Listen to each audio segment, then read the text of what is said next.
Okay, so with the little Joey, if you have a baby that's around 6 pounds, use the umbilical cord, snap, and snap it down. Even if the baby's umbilical cord has fallen off, it's still going to give a better fit.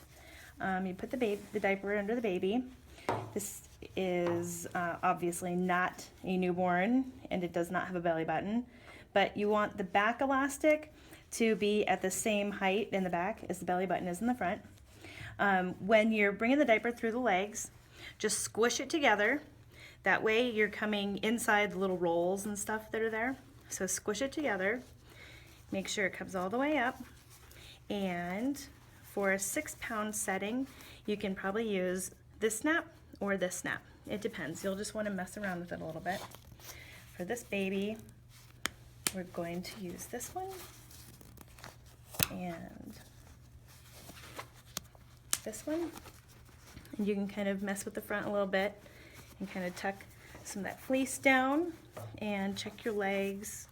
Obviously this little baby is not going to fill it out like a newborn. If you feel like there's too much room in the legs, that's when you can bring it over one more.